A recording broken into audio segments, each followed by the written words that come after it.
నమస్తే, welcome to special focus. ప్రపంచమంతా ఒకే tension, అందరిలో ఒకే ఎదురుచూపు. కరోనా ఎంతకాలం ఉంటుంది, దానికి వ్యాక్సిన్ ఎప్పుడు వస్తుంది అని. కానీ ఆ ప్రయత్నానికి అనేక అడ్డంకులు, దాని చుట్టూ అనేక ప్రశ్నలు. అన్నింటినీ దాటుకుని అనేక దేశాలు శరవేగంగా ముందుకు సాగుతున్నాయి. ప్రపంచాన్ని ఒడ్డున పడేయటానికి సాయశక్తులా కృషి చేస్తున్నాయి. ఆ ప్రయోగాల ప్రోగ్రెస్ ఎంత?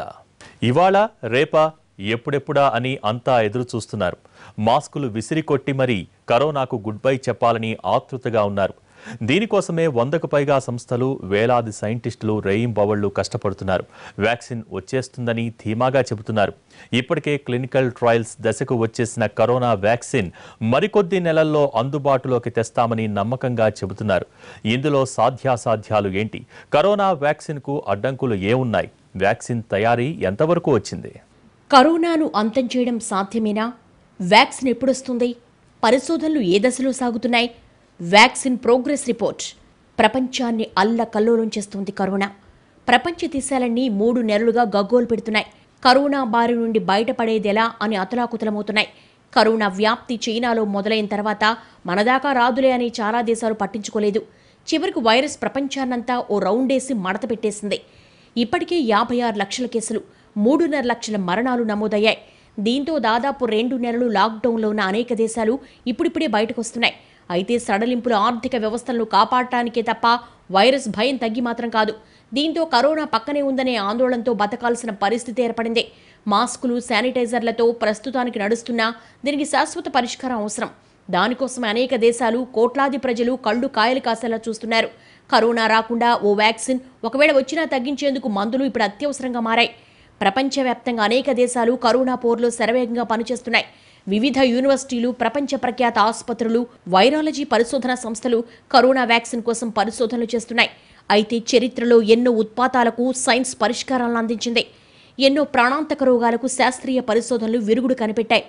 ఒకప్పుడు మానవాళిని పీడించిన అనేక రోగాలకు మందులు, వ్యాక్సిన్లను సైన్స్ అందించింది. ఇప్పుడు కరోనా కాలంలో ఈ పరిశోధనలే మానవాళిని ఆదుకోవాల్సిందే. ఇందులో భాగంగా గతంలో ఎన్నడూ లేనంత వేగంగా పరిశోధనలు జరుగుతున్నాయి. అతి తక్కువ కాలంలోనే ప్రపంచవ్యాప్తంగా అనేక మంది సైంటిస్టులతో పాటు అనేక ఫార్మా కంపెనీలు కరోనా వ్యాక్సిన్ దిశగా ల్యాబుల్లో ప్రయోగాలు చేస్తున్నాయి. ముఖ్యంగా నిన్నటిదాకా అందరికీ అందుబాటులో లేకుండా ఉన్న అనేక పరిశోధనా పత్రాలు ఇప్పుడు బహిరంగమవుతున్నాయి. దాదాపు 5,000 ఆర్టికల్స్, 30,000 వైరల్ జినోమ్ సీక్వెన్స్లు ఇంటర్నెట్లో ఉచితంగా అందుబాటులోకి వచ్చాయి. వివిధ సంస్థలు తమ పరిశోధనల ప్రోగ్రెస్ను వెబ్సైట్లలో ప్రకటిస్తున్నాయి.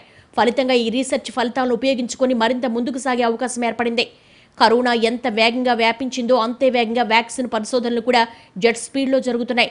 వీటిలో క్లినికల్ టెస్టింగ్ దశలో 10 సంస్థలుంటే మరో 114 ఫ్రీ క్లినికల్ పరిశోధనల దశలో ఉన్నాయి. అయితే ఇంత జరుగుతున్నా అందరిలో ఉన్న అనుమానం ఏమిటంటే, అసలు వ్యాక్సిన్ తయారీ సక్సెస్ అవుతుందా, వ్యాక్సిన్ తయారీకి అవకాశం ఉందా అనే ప్రశ్నలు వెంటాడుతూనే ఉన్నాయి. ఈ సందేహాలకు ఇప్పుడిప్పుడే సమాధానాలు దొరుకుతున్నాయి. వైరస్ను మానవ కణాల్లోకి ప్రవేశించకుండా అడ్డుకునే యాంటీబాడీస్ను తయారు చేయడమే వ్యాక్సిన్ లక్ష్యం. చాలా వైరస్లను మానవ శరీరం సహజంగా ఎదుర్కొని యాంటీబాడీస్ను తయారు చేసుకుంటుంది. ఈ యాంటీబాడీస్ తయారీలో బి కణాలు, టీ కణాలు కీలకం. వైరస్పై పోరాటం చేసే యాంటీబాడీస్ను బి సెల్స్ తయారు చేస్తాయి. మరోపక్క టీ సెల్స్ కూడా వైరస్ ఇన్ఫెక్షన్పై పోరాడతాయి. యాంటీబాడీస్ ఉత్పత్తిలో బి సెల్స్కు టీ సెల్స్ సహకరిస్తాయి. కిల్లర్ టీ సెల్స్ వైరస్తో ప్రభావితమైన కణాలను అంతం చేస్తాయి. అదే సమయంలో వైరస్ను గుర్తించగలిగే కొన్ని బి కణాలు, టీ కణాలు మెమరీలో కణాల్లో ఉండిపోతాయి. ఇవి భవిష్యత్తులో వైరస్ అటాక్ వస్తే మళ్లీ దాన్ని గుర్తించి పోరాటం మొదలు పెడతాయి. అయితే వైరస్లను ఎదుర్కొనే శక్తి మనకు లేనప్పుడు దాన్ని వ్యాక్సిన్ ద్వారా సాధిస్తారు. అయితే ఇప్పుడు తయారవుతున్న వ్యాక్సిన్లకు ఎంత మేరకు యాంటీబాడీస్ను తయారు చేసే శక్తి ఉంది అన్న ప్రశ్న ఇప్పుడు కీలకం. పైగా వ్యాక్సిన్ తయారు చేసినా అది ఎంతకాలం పనిచేస్తుంది అనే సందేహం కూడా ఉండనే ఉంది. అసలు వ్యాక్సిన్ ఉపయోగించిన తర్వాత ఆ యాంటీబాడీస్ని లెక్కించేదెలా అనే ప్రశ్న కూడా వినిపిస్తోంది. అట్లాంటా యూనివర్సిటీ పరిశోధనలు దీనికి సమాధానం చెప్తున్నాయి. మాలిక్యులర్ బయాలజీ, బయోకెమికల్ టూల్స్ను ఉపయోగించి కరోనా వైరస్ ప్రోటీన్ స్పైక్స్కు సంబంధించి ప్యూరిఫైడ్ రిసెప్టర్ బైండింగ్ డొమైన్ను సాధించారు. ఈఆర్బిడి ప్రోటీన్ ద్వారా వైరస్ను అణచివేసే అవకాశం ఉందా అన్న ప్రయోగాన్ని 44 మంది రోగులపై చేశారు. ఈ పరిశోధనలు కరోనాను ఎదుర్కోవడంలో ప్లాస్మా థెరపీ పాత్రను గుర్తించడంలో కీలకంగా మారటమే కాదు, వ్యాక్సిన్ తయారీలో కూడా ప్రముఖంగా ఉపయోగపడుతున్నాయి. ముఖ్యంగా ఇమ్యూన్ సిస్టమ్ రెస్పాండ్ అవుతున్న తరుణంలోనే దీన్ని గుర్తించే అవకాశం ఏర్పడింది. కరోనా పోరులో అన్ని సంస్థలు పారదర్శకంగా వ్యవహరిస్తూ పరిశోధనల ఫలితాలను ప్రకటించడంతో రీసెర్చ్ మరింత వేగంగా మారుతోంది. కాలిఫోర్నియాలోని ప్రముఖ ఇమ్యూనాలజీ సంస్థ తన రీసెర్చ్ను బెర్లిన్లోని చారిటీ యూనివర్సిటీ హాస్పిటల్ పరిశోధనలతో పోల్చి చూసే అవకాశం ఏర్పడింది. ఓవరాల్గా ఈ పరిశోధనలన్నీ టీ సెల్ఫ్ పనితీరును గుర్తించే వైపే సాగుతున్నాయి. ఇప్పుడు అట్లాంటా యూనివర్సిటీ పరిశోధనలు కరోనా మైల్డ్ సిమ్టమ్ ఇప్పుడు అట్లాంటా యూనివర్సిటీ పరిశోధనలు కరోనా మైల్డ్ సిమ్టమ్స్ ఉన్నవారిలో లేదా ఎసిమ్టమాటిక్గా ఉన్నవారిలో యాంటీబాడీస్తో వైరస్ను న్యూట్రల్ చేసే దిశగా ఉన్నాయి. ఇంతకాలం కరోనా వ్యాక్సిన్ పరిశోధనలు సరైన దిశలో సాగుతున్నాయా అనే సందేహాలు ఉండేవి. కానీ ఆయా సంస్థల రీసెర్చ్ ఫలితాలను, అధ్యయనాలన్నింటినీ గమనిస్తే వ్యాక్సిన్ పరిశోధనలు సరైన దిశలో సాగుతున్నాయనిపిస్తోంది. ఇవన్నీ కరోనా వ్యాక్సిన్ త్వరలోనే వస్తుందనే ఆశలు రేకెత్తిస్తున్నాయి. మరోపక్క క్లినికల్ ట్రయల్స్ జరుగుతున్న పలు దేశాలు పరిశోధనలో ముందడుగు వేస్తున్నాయి. దాదాపు నెల రోజులు పూర్తయిన తర్వాత కూడా ఎలాంటి సైడ్ ఎఫెక్ట్స్ లేవని శుభవార్త వినిపిస్తున్నాయి. వైరస్ పుట్టింది చైనాలో. వ్యాక్సిన్ తయారీలో కూడా చైనా సంస్థలే ముందంజలో ఉన్నాయి. ఆక్స్ఫర్డ్ తయారు చేస్తున్న వ్యాక్సిన్ గురించి అనుమానాలు పెరుగుతుంటే అమెరికా కంపెనీలు మాత్రం నమ్మకంగా చెబుతున్నాయి. అదే సమయంలో మన దేశంలో వ్యాక్సిన్ ప్రయోగాలు ఇప్పట్లో ఓ కొలిక్కి వచ్చేలా లేవు. మందుల తయారీలో కూడా పెద్దగా ముందడుగు పడలేదు. ఇప్పటికైతే పాత మందులే దిక్కని చెప్పాలి. శరవేగంగా సాగుతున్న వ్యాక్సిన్ ప్రయోగాలు, పరిశోధనల్లో 100కు పైగా సంస్థలు, వ్యాక్సిన్ తయారీలో చైనా సంస్థల ముందంజ. ప్రపంచవ్యాప్తంగా 100కు పైగా సంస్థలు కరోనా వైరస్ తయారీలో బిజీగా ఉన్నాయి. వీటిలో 10కి పైగా సంస్థలు హ్యూమన్ ట్రయల్స్ దశలో ఉన్నాయి. వీటిలో ఏది వైరస్కు విరుగుడు కాబోతోందనేది ఆసక్తి నెలకొంది. అయితే కరోనా వైరస్కున్న లక్షణాల వల్ల వ్యాక్సిన్ తయారీకి అనేక అడ్డంకులు ఏర్పడుతున్నాయి. వీటన్నింటినీ అధిగమించి ముందుకు సాగటం సైంటిస్టులకు తలకు మించిన పనిలా మారింది. అయితే అన్ని చిక్కుముళ్లను విప్పుకుంటూ 100కు పైగా సంస్థలు ఈ రేసులో ఉన్నాయి. ఇందులో భారత్కు చెందిన ఫార్మా కంపెనీలు కూడా 4-5 ఉన్నాయి. కానీ ఇవి హ్యూమన్ ట్రయల్స్ వరకు రాలేదు. దీనికి మరింత టైం పట్టే ఛాన్స్ ఉంది. ప్రపంచ ఆరోగ్య సంస్థ సమాచారం ప్రకారం ఇప్పటికీ హ్యూమన్ ట్రయల్స్లో ఉన్న 10 సంస్థలను గమనిస్తే వీటిలో చైనాకు చెందిన CanSino non replicating viral vector వ్యాక్సిన్ను, అమెరికాకు చెందిన మోడర్నా ఆర్ఎన్ఏ వ్యాక్సిన్ను, చైనా సంస్థ Wuhan Institute of Biological Products inactivated వ్యాక్సిన్ను, చైనాకి చెందిన Beijing Institute of Biological Products మరో వ్యాక్సిన్ను, చైనాకు చెందిన ఇంకో సంస్థ సినోవాక్ ఓ వ్యాక్సిన్ను తయారు చేస్తున్నాయి. ఇక నాన్ రెప్లికేటింగ్ వైరల్ వెక్టార్ వ్యాక్సిన్ను యూకేలో ఆక్స్ఫర్డ్ యూనివర్సిటీ, ఆస్ట్రాజెనకా సంయుక్తంగా తయారు చేస్తున్నాయి. అమెరికా సంస్థ నోవోవాక్స్ ప్రోటీన్ సబ్నిట్ వ్యాక్సిన్ను, జర్మనీ అమెరికా సంస్థలు బయోటెక్, ఫైజర్ కలిసి ఆర్ఎన్ఏ వ్యాక్సిన్ను తయారు చేస్తుంటే అమెరికా సంస్థ ఇనోవివో డిఎన్ఏ వ్యాక్సిన్ను తయారు చేస్తున్నాయి. వ్యాక్సిన్ తయారీలో ఆయా కంపెనీలు అనేక విధానాలను అవలంబిస్తున్నాయి. ఇప్పటివరకు క్లినికల్ దశకు చేరుకున్న అనేక వ్యాక్సిన్లు స్పైక్ ప్రోటీన్ను గుర్తించడమే లక్ష్యంగా రూపొందుతున్నాయి. తద్వారా రోగనిరోధక వ్యవస్థను యాక్టివేట్ చేసి వైరస్ను ఎదుర్కోవాలని చూస్తున్నారు. మరికొన్నింటిలో వైరస్ జన్యుక్రమాన్ని వినియోగిస్తున్నారు.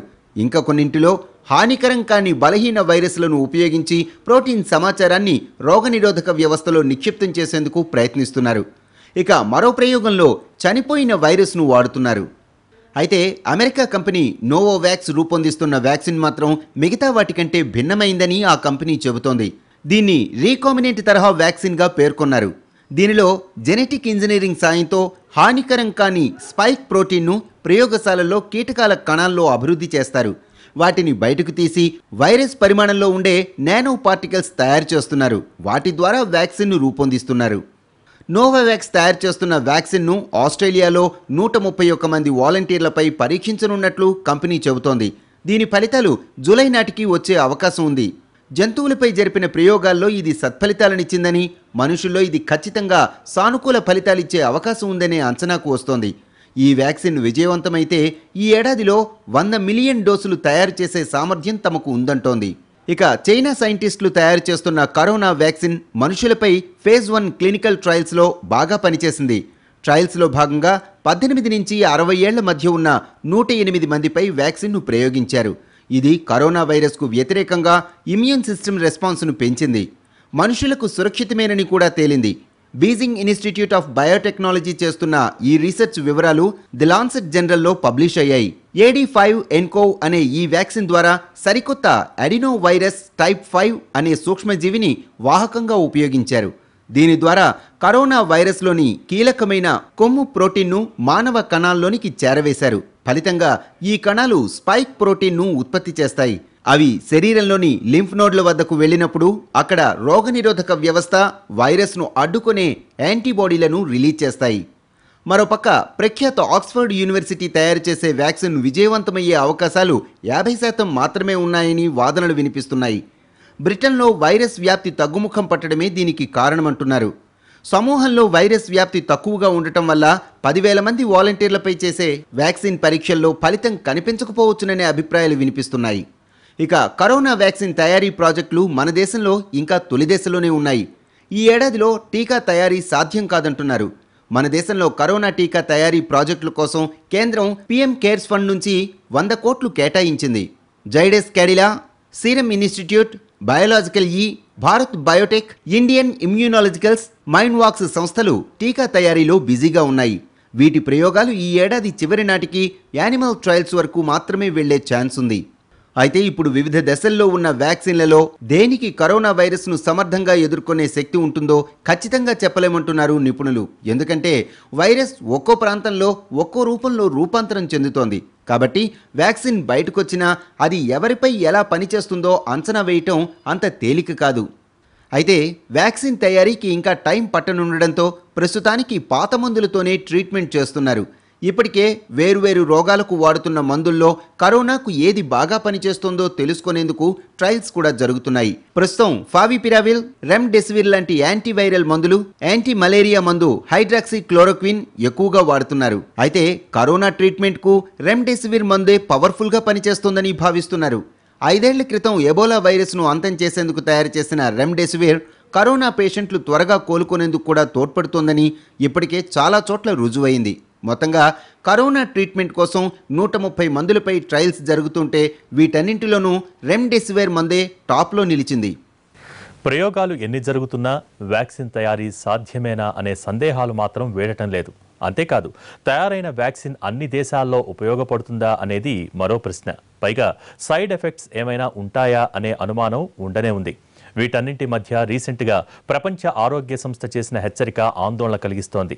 ఇవన్నీ చూస్తే వ్యాక్సిన్ తయారీకి ఎంత అవకాశం ఉందో కరోనాతో సహజీవనానికి కూడా అంతే స్కోప్ కనిపిస్తోంది. ఖండాలు దాటి ప్రపంచాన్ని కబళించే వైరస్లకు వ్యాక్సిన్ కావాల్సిందే, లేదంటే మనిషి మనుగడే ప్రమాదంలో పడుతుంది. 1980లో ఎయిడ్స్ వచ్చింది. 1984లోనే హెచ్ఐవికి మరో 2 ఏళ్లలో టీకాను రెడీ చేస్తామని బల్లగుద్ది చెప్పి ఇప్పటికి దాదాపు 36 ఏళ్లు గడిచిపోయాయి. 1997లో బిల్ క్లింటన్ 10 ఏళ్లలో హెచ్ఐవికి టీకాను తీసుకొస్తామన్నారు. కానీ ప్రయోజనం లేదు.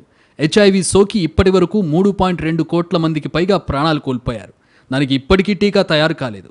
అంతేకాదు, ప్రమాదకరమైన రైనో వైరస్, అడైనో వైరస్లకు కూడా టీకాలు లేవు. ఇప్పుడు ప్రపంచం ముందు కరోనా వైరస్ ఓ జైంట్లా నిలబడి ఉంది. దీనికి తల వంచడమా, లేక ఎదుర్కొనే మంత్రదండం వ్యాక్సిన్ రూపంలో వస్తుందా, వచ్చినా దాని ప్రభావం ఎంత అనే ప్రశ్నకు ఖరాఖండిగా సమాధానం చెప్పే శక్తి ఎవరికీ లేదు. నిజానికి వ్యాక్సిన్లను గతంలో ఎప్పుడూ నెలలు కాదు, 1-2 ఏళ్లలోపు కూడా కనుక్కున్న చరిత్ర లేదు. కొన్ని వైరస్లకు వ్యాక్సిన్ తయారీకి దశాబ్దాలు పట్టింది. అయితే తీరా వ్యాక్సిన్ తయారు చేసినా అది ఎంతవరకు సేఫ్ అనేది కూడా ముఖ్యమైన ప్రశ్నే. గతంలో ఇన్ఫెక్షన్లతో ప్రాణాంతకంగా మారిన వ్యాక్సిన్లు కూడా ఉన్నాయి. సార్స్, మెర్స్ రెండింటి వ్యాక్సిన్ ప్రయోగించిన జంతువుల్లో ఊపిరితిత్తులు దెబ్బతిని ప్రాణాంతకంగా మారింది. ఇక కరోనా విషయానికి వస్తే ఇది నిత్యం అనేక మార్పులకు లోనవుతూ ఉంది. ఈ మ్యుటేషన్స్ కారణంగా ఇందులో జెనెటిక్ కోడ్ రెసిడెంట్ సెల్స్ మారిపోతుంటాయి. యాంటీబాడీస్ తయారు కాకుండా వ్యాధి నిరోధక వ్యవస్థలోని ప్రోటీన్లను వైరస్ ముందుగానే అనుకూలంగా మార్చేసుకుంటుంది. దీంతో వ్యాక్సిన్ ఎంత సమర్థంగా పనిచేస్తుందనే అంశం ఇప్పటికైతే ప్రశ్నార్థకమే. అంటే చైనా కరోనా కోసం తయారు చేసిన వైరస్, యూరోప్ స్ట్రెయిన్ కోసం తయారు చేసిన వైరస్, అమెరికా, భారత్లలో వైరస్ నియంత్రణకు తయారు చేసిన వ్యాక్సిన్ ఏ మేరకు పనిచేస్తుందో తేలాల్సి ఉంది. సాధారణంగా అందరికీ వచ్చే కామన్ కోల్డ్ లేదా సాధారణ జలుబుకి వ్యాక్సిన్ తయారు చేయలేకపోవడానికి ఇదే కారణం. జలుబు రావడానికి అనేక రకాల వైరస్లు కారణమవుతుంటాయి. అయితే సాధారణ జలుబు మందులు వాడినా వాడకపోయినా వారం రోజుల్లో తగ్గిపోతుంది కాబట్టి పెద్దగా ఆందోళన పడాల్సిన అవసరం లేకపోయింది. కానీ ఇప్పుడు కరోనా కూడా ఒక వైరస్గా మొదలైన అనేక జన్యు పరివర్తనాలతో వ్యాపిస్తోంది. అందుకే కరోనాను జన్యు పరివర్తిత కరోనా వైరస్ లేదా నావెల్ కరోనా వైరస్ అని పిలుస్తున్నాం. కరోనా వైరస్ మన జన్యువుల్లోకి చొరబడి మానవ ప్రోటీన్ల స్థానంలో సెటిల్ అయి కొత్త జన్యువుల ఆవిర్భావానికి దారితీస్తోంది. అలా ఎప్పటికప్పుడు అనూహ్యంగా ఆయా ప్రదేశానికి అనుకూలంగా జన్యువుల్ని మార్చుకుంటూ వ్యాపిస్తోంది కరోనా. ఈ పరిశీలనల ప్రకారం చూస్తే కరోనా వైరస్ను పూర్తిగా నిర్మూలించలేమని అర్థమవుతోంది. అంటే వైరస్తోనే సహజీవనం చేయాల్సి ఉంటుంది. సోషల్ డిస్టెన్స్ పాటించడంతో పాటు మాస్కులు, శానిటైజర్లతో కాపాడుకోవడం ఇప్పటికైతే తప్పనిసరి. ఇక రద్దీ ప్రదేశాల్లో ఇంకా జాగ్రత్తగా ఉండాలి. ఒకవేళ పరిశోధనలు సక్సెస్ అయి వ్యాక్సిన్ వస్తే అది అందరికీ ఉపయోగపడుతుందని తేలితే నిబ్బరంగా ఉండొచ్చు. ప్రస్తుతానికి ముందంజలో ఉన్న 10 సంస్థలు చెబుతున్నట్టుగా అవి తయారు చేసిన వ్యాక్సిన్లు అందుబాటులోకి వస్తే కరోనా విషయంలో బేఫికర్గా ఉండొచ్చు.